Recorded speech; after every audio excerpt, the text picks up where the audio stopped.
ಐತಿಹಾಸಿಕ ನಾಟಕ ಬಿಚ್ಚುಗತ್ತಿ ಭರಮಣ್ಣ ನಾಯಕ ಅರ್ಥಾತ್ ದುರ್ಗದ ಬೆಳಕು. ಈಗ ದೃಶ್ಯ 12. ಪಟ್ಟಾಭಿಷೇಕ ಮುಗಿದಿದೆ.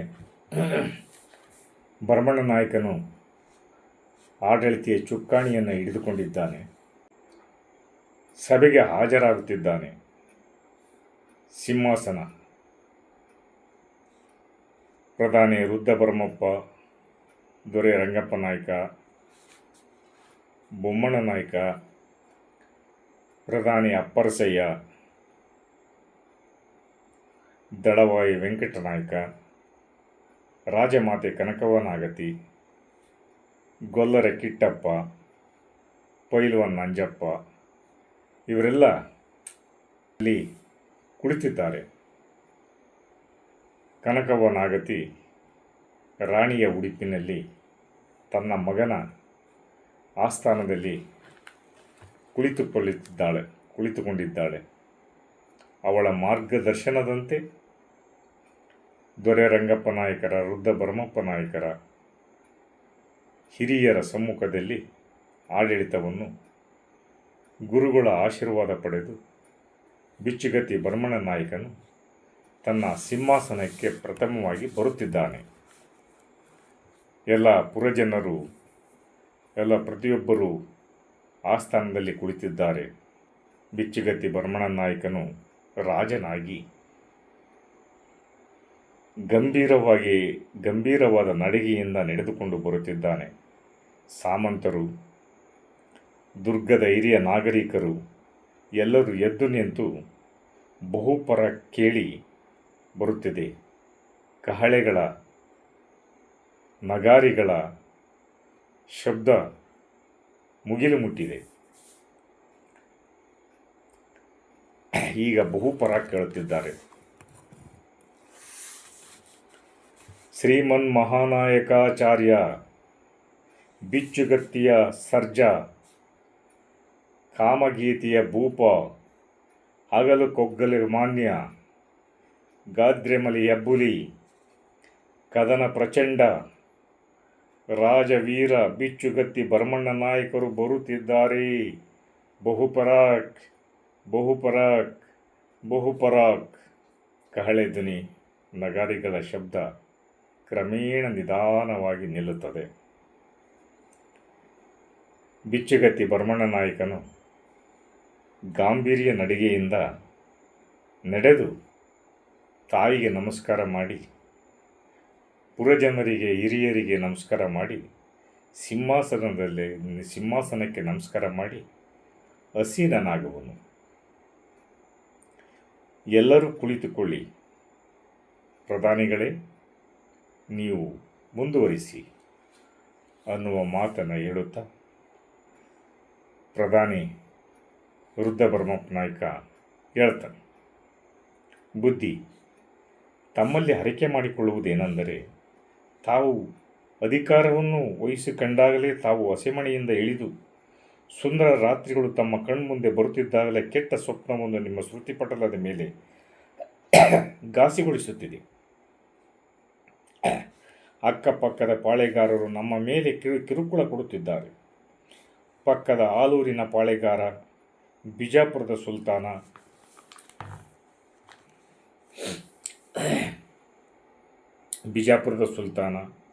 ಹರಪನಹಳ್ಳಿ ಸೋಮಶೇಖರ ನಾಯಕ, ರಾಯದುರ್ಗದ ಕೃಷ್ಣಪ್ಪ ನಾಯಕ, ಅಣಜಿ ಪಾಳೆಗಾರರು ನಮ್ಮ ನೆಲದ ಮೇಲೆ ಆಕ್ರಮಣ ಮಾಡುತ್ತಿದ್ದಾರೆ.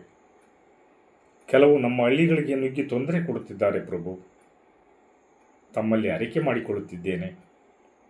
ಭರಮಣ್ಣ ನಾಯಕ ಕೇಳ್ತಾನೆ, ಪ್ರಧಾನಿಗಳೇ ಹೆದರಬೇಡಿ, ನಮ್ಮ ಸೈನ್ಯವನ್ನು ಸಿದ್ಧಗೊಳಿಸಿ. ಆ ಕುನ್ನಿಗಳು ನಮ್ಮ ನೆಲದ ಮೇಲೆ ತೊಂದರೆ ಮಾಡುತ್ತಾರೆಂದರೆ ದುರ್ಗದ ನಾಯಕರ ಕತ್ತಿಯ ರುಚಿ ತೋರಿಸಬೇಕಾಗುತ್ತದೆ. ನಮ್ಮ ಪಾಳೆಗಾರರು ನಮ್ಮ ಮೇಲೆಯೇ ಆಕ್ರಮಣ ಮಾಡುವರೆ. ಇರಲಿ, ತೊಂದರೆ ಇಲ್ಲ, ನಾವು ಅದನ್ನು ನಿವಾರಿಸುತ್ತೇವೆ. ನೀವು ಅಷ್ಟೊಂದು ಖೇದವಾಗಿ ಹೇಳುವುದು ಉಚಿತವಲ್ಲ. ಆಲೂರಿನ ಪಾಳೆಗಾರ ನಮಗೆ ಲೆಕ್ಕನೇ ಇಲ್ಲ. ಇನ್ನು ಹರಪನಹಳ್ಳಿ ರಾಯದುರ್ಗದ ಪಾಳೆಗಾರರು ಬಿಜಾಪುರದ ಸುಲ್ತಾನನ ಕುಮ್ಮಕ್ಕಿನಿಂದ ನಮ್ಮ ಮೇಲೆ ಆಕ್ರಮಣ ಮಾಡಲು ಬಯಸುತ್ತಿದ್ದಾರೆ. ನಮ್ಮ ಬಾಹುಬಲದ ಮೇಲೆ ನಮಗೆ ನಂಬಿಕೆ ಇದೆ. ಮೊಘಲರ ಹಿಂಡನ್ನು ಛಿದ್ರಗೊಳಿಸಿ ರಾಯದುರ್ಗದ ಕೃಷ್ಣಪ್ಪ ನಾಯಕನನ್ನು ತಲೆ ಕಡಿದು ಆಲೂರು ಹಣಜಿಯನ್ನು ಗೆದ್ದು ಬರುತ್ತೇವೆ. ಪ್ರಧಾನಿಗಳೇ, ಸಿದ್ಧಗೊಳಿಸಿ ನಮ್ಮ ಸೈನ್ಯವನ್ನು. ಅವ ಪ್ರಧಾನಿ ಹೇಳ್ತಾರೆ, ನಾಯಕರೇ, ಮಹಾರಾಜರೇ, ದುಡುಕುವುದು ಒಳ್ಳೆಯದಲ್ಲ. ಬಿಜಾಪುರದ ಸುಲ್ತಾನರು ಪ್ರಬಲರು, ಯುದ್ಧದ ಕೌಶಲ್ಯವನ್ನು ಹೊಂದಿರುವವರು. ಉಳಿದ ನಾಯಕರನ್ನು ಹೇಗಾದರೂ ಗೆಲ್ಲಬಹುದು. ನಮ್ಮವರಿಗೆ ಸರಿಯಾದ ತರಬೇತಿಯನ್ನು ಇನ್ನೂ ಇಲ್ಲ. ನಾವಿನ್ನು ಈಗ ಚೇತರಿಸಿಕೊಳ್ಳುತ್ತಿದ್ದೇವೆ. ಬ್ರಹ್ಮಣ ನಾಯಕ ಹೇಳ್ತಾರೆ, ಹಾಗಂತ ನಾವು ಕೈಕಟ್ಟಿ ಕುಳಿತುಕೊಳ್ಳಲು ಸಾಧ್ಯವೇ? ಈಗ ಬಂದಿರುವ ಆಪತ್ತನ್ನು ಎದುರಿಸಲೇಬೇಕು. ಇಲ್ಲವಾದರೆ ಇದು ನಮ್ಮ ದೌರ್ಬಲ್ಯವಾಗುತ್ತದೆ. ಪ್ರಧಾನಿಗಳೇ, ನಮ್ಮಲ್ಲಿ ಎಷ್ಟು ಕುದುರೆಗಳಿವೆ? ಸಂಪೂರ್ಣ ತರಬೇತಿಯನ್ನು ಹೊಂದಿದ 1000 ಸೈನಿಕರು, ಒಳ್ಳೆಯ ಕುದುರೆಗಳು ಸಿಕ್ಕರೆ ಸಾಕು. ನಮ್ಮ ಸೈನಿಕರಿಗೆ ಶಕ್ತಿ ಮತ್ತು ಯುಕ್ತಿ ಎರಡೂ ಇದೆ. ನಾವು ಗೆಲ್ಲುತ್ತೇವೆ. ಸೇನಾಧಿಪತಿಗಳೇ, ಕರೆದು ಈ ವಿಷಯವನ್ನು ತಿಳಿಸಿ. ಅವರ ಖಡ್ಗಗಳು ಹರಿತವಾಗಿರಲಿ, 1000 ಪಂಜುಗಳು ಸಿದ್ಧವಾಗಲಿ. ಬ್ರಹ್ಮಣ ನಾಯಕ ಪ್ರಧಾನಿಗಳಿಗೆ ಹೇಳ್ತಾನೆ. ಆವಾಗ ದಳವಾಯಿ ವೆಂಕಟಪ್ಪ ನಾಯಕ ಒಂದು ಮಾತಾಡೋದು, ನೀವು ದುರ್ಗದ ಬೆಳಕು. ಈಗ ತಾನೇ ಆಡಳಿತವನ್ನು ಪ್ರಾರಂಭಿಸಿದ್ದೀರಿ ಪ್ರಭುಗಳೇ. ಮೈ ಮೇಲಿನ ಅರಿಶಿಣದ ನೀರು ಇನ್ನೂ ಮಾಸಿಲ್ಲ, ಕೈ ಕಂಕಣವನ್ನು ಬಿಚ್ಚಿಲ್ಲ. ಆಗಲೇ ಯುದ್ಧದ ಕಾರ್ಮೋಡ ನಮ್ಮನ್ನು ಆವರಿಸಿದೆ. ಯುದ್ಧವೆಂದರೆ ಬರೀ ಸಾವು, ನೋವು, ರಕ್ತದೋಕುಳಿ. ಯಾಕಾದರೂ ರಾಜ್ಯದ ದಹ ತುಂಬಿದೆಯೋ? ರಾಜ್ಯವನ್ನು ಎಲ್ಲೆಲ್ಲೋ ವಿಸ್ತರಿಸಬೇಕೆಂಬ ಹೆಬ್ಬಯಕೆ ಈ ರಾಜರಿಗೆ ತುಂಬಿದೆಯೋ ಗೊತ್ತಿಲ್ಲ. ಸ್ವಲ್ಪ ದಿವಸ ಯುದ್ಧ ತಪ್ಪಿದ್ದರೆ ದುರ್ಗದಲ್ಲಿ ಶಾಂತಿ ಸಿಗುತ್ತಿತ್ತು. ದೊರೆ ರಂಗಪ್ಪ ನಾಯಕ್ ಕೇಳ್ತಾರೆ, ವೆಂಕಟಪ್ಪನವರೇ, ನೀವು ಯೋಚಿಸುವುದು ಸರಿಯಾಗಿದೆ. ಆದರೆ ಯೋಚಿಸುತ್ತಾ ಕುಳಿತರೆ ಅದು ದುರ್ಗದ ದೌರ್ಬಲ್ಯವೆನಿಸುತ್ತದೆ. ರಾಜರಾದವರಿಗೆ ಇದು ಸಾಮಾನ್ಯ ವಿಷಯ. ಯುದ್ಧ ಅವರು ಪ್ರೀತಿಸುವ ಕಲೆ ಅಷ್ಟೇ. ಆಗಲಿ ಬಿಡಿ. ಬಹಳ ದಿವಸದ ನಂತರ ಓರೆಯಲ್ಲಿರುವ ಬಿಚ್ಚುಗತ್ತಿಗೆ ರಕ್ತದ ರುಚಿ ಸಿಗಲಿ, ರಕ್ತದ ಮಜ್ಜನವಾಗಲಿ. ಕನಕವನಾಗತಿ ಮಹಾರಾಣಿ ಬಿಚ್ಚುಗತ್ತಿ ಬ್ರಹ್ಮಣನ ನಾಯಕನ ತಾಯಿ ಹೇಳ್ತಾಳೆ, ಯುದ್ಧಕ್ಕೆ ಕೊನೆಯಲ್ಲಿ ನೀವೇಕೆ ಹೆದರುತ್ತೀರಿ? ಕೆಂಡವನ್ನು ಕಟ್ಟಿಕೊಂಡು ಸುಡದೇ ಇರಬೇಕು ಎಂದರೆ ಹೇಗಾಗುತ್ತದೆ? ಕೈ ಸುಟ್ಟುಕೊಳ್ಳಬೇಕಾಗುತ್ತದೆ. ಇಲ್ಲವಾದರೆ ನೀರು ಹಾಕಿ ಆರಿಸಬೇಕಾಗುತ್ತದೆ. ಯುದ್ಧ ನಡೆಯಲಿ ಬಿಡಿ. ಯುದ್ಧ ನಡೆಯದಿದ್ದರೆ ಕುದಿಯುವ ಕ್ರೋಧದಲ್ಲಿ ಬೇಯಬೇಕಾಗುತ್ತದೆ.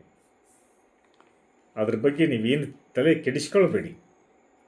ಆಮೇಲೆ ಗೊಲ್ಲರ ಕಿಟ್ಟಪ್ಪ ಹೇಳ್ತಾನೆ, ಬಿರಗಾಳಿ ಬೀಸುವ ಮುನ್ನ ದಟ್ಟವಾದ ಕಪ್ಪನೆ ಮೋಡಗಟ್ಟಿ ಮುಚ್ಚಿದಂತಾಯಿತು. ಛೇ, ಇವತ್ತಿನ ಸಭೆಯಲ್ಲಿ ಯಾರು ಕ್ರೋಧದಲ್ಲಿ ಬೇಯುವುದು ಬೇಡ.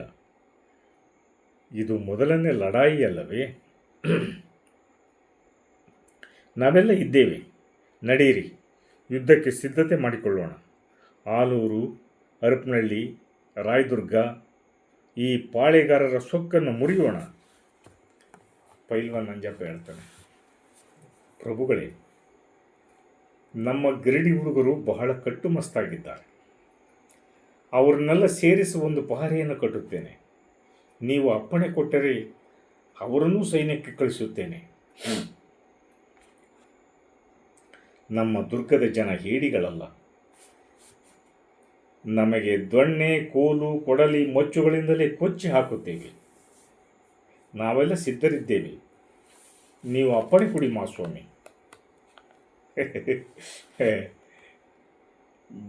ಬ್ರಹ್ಮಣ ನಾಯಕ ಹೇಳ್ತಾನೆ, ಬೇಡಿ ಪೈಲ್ವಾನ್ ಮಂಜಪ್ಪನವರೇ, ಬೇಡಿ ಬೇಡಿ ಬೇಡಿ. ಯಾರೂ ಯುದ್ಧಕ್ಕೋಸ್ಕರ ಪ್ರಾಣ ಕಳೆದುಕೊಳ್ಳುವುದು ಬೇಡ. ದುರ್ಗದ ಜನತೆ ಸುರಕ್ಷತೆಯಾಗಿರಲಿ. ನಮಗೆ ನಮ್ಮ ಸೈನ್ಯವೇ ಸಾಕು. ರಕ್ತದ ಹಸಿವು ನಮ್ಮ ಸೈನಿಕರ ಕತ್ತಿಗಳಿಗಿರುವಷ್ಟೇ ನಮಗೂ ನಮ್ಮ ಕತ್ತಿಗೂ ಇದೆ. 100 ವರ್ಷಕ್ಕೆ ಸಾಲುವಷ್ಟು ರಕ್ತ ಕುಡಿಯದಿದ್ದರೂ ಅದರ ರಕ್ತ ತೃಷಿಯು ಇನ್ನೂ ಹಿಂಗಿಲ್ಲ. ಈಗಿನ ಮೊದಲನೇ ಯುದ್ಧ ಸ್ಟಾರ್ಟ್ ಆಗಿದೆ. ಮೊದಲನೇ ಯುದ್ಧ ಪ್ರಾರಂಭವಾಗಿದೆ. ನಮ್ಮ ಸೈನಿಕರು ಯುದ್ಧ ಪ್ರಿಯರು, ಯುದ್ಧ ಹದಮರು ಎಂದು ನಮಗೆ ಗೊತ್ತಿದೆ. ಆದರೆ ನಮ್ಮ ಕತ್ತಿಗಳ ರಕ್ತತೃಷೆಗೆ ಪ್ರಜೆಗಳ ಕಣ್ಣೀರು ಬೆಲೆಯಾಗಬಾರದು. ಪೈಲ್ವಾನ್ ನಂಜಪ್ಪನವರೇ, ಬೆಲೆಯಾಗಬಾರದು. ಪ್ರಧಾನಿಗಳೇ, ಸೇನಾಧಿಪತಿಗಳನ್ನು ಕರೆದು ಆಜ್ಞೆ ಮಾಡಿ ಯುದ್ಧಕ್ಕೆ ಸನ್ನದ್ಧರಾಗಿ ಎಲ್ಲವೂ ತಯಾರಾಗಿರಲಿ. ನಾವು ಎದುರಿಸಿ ಬರುತ್ತೇವೆ. ನಮಗೆ 1,000 ಸೈನಿಕರು, ನುರಿತ ಸೈನಿಕರು, ಕುದುರೆಗಳು ಸಿಕ್ಕರೆ ಸಾಕು. ಅದೇನೇ ಇರಲಿ, ನಾನು ನಿಭಾಯಿಸುತ್ತೇನೆ. ಅಷ್ಟೊತ್ತಿಗೆ ಎಲ್ಲರೂ ಯುದ್ಧದ ಕಾರ್ಮೋಣ ಕವಿದಿರ್ತದೆ. ಇನ್ನು ಅರಿಶಿನ ನೀರು ಆರಿರಲ್ಲ, ಕಂಕಣ ಬಿಚ್ಚಿರಲ್ಲ. ಬಿಚ್ಚುಗತ್ತಿಯ ಓರೆಯಲ್ಲಿರುವ ಕತ್ತಿಗೆ ಆಗಲೇ ಯುದ್ಧ ಸ್ಟಾರ್ಟ್ ಆಗಿಬಿಟ್ಟಿದೆ. ಇನ್ನು ಆಡಳಿತವನ್ನು ಸ್ವೀಕರಿಸಿ 1 ದಿವಸ ಆಗಿಲ್ಲ. ಆಗಲೇ ಸುತ್ತಮುತ್ತಲಿನ ಪಾಳೆಗಾರರು ಇವರ ಮೇಲೆ ಆ ಬಿಜಾಪುರದ ಸುಲ್ತಾನನ ಮಾತು ಕೇಳಿಕೊಂಡು ಯುದ್ಧಕ್ಕೆ ಸನ್ನದ್ಧರಾಗುತ್ತಿದ್ದಾರೆ. ನಮಸ್ಕಾರ. ಕೇಳಿದ್ದಕ್ಕೆ ದಯವಿಟ್ಟು ಈ ಚಾನಲನ್ನು ಸ್ವಲ್ಪ ಸಬ್ಸ್ಕ್ರೈಬ್ ಮಾಡಿ ಅಂತ ಹೇಳಿಕೊಡುತ್ತಾ ಇವತ್ತಿನ ಎಪಿಸೋಡನ್ನು ಮುಗಿಸುತ್ತಿದ್ದೇನೆ. ಜೈ ಹಿಂದ್, ಜೈ ಕರ್ನಾಟಕ.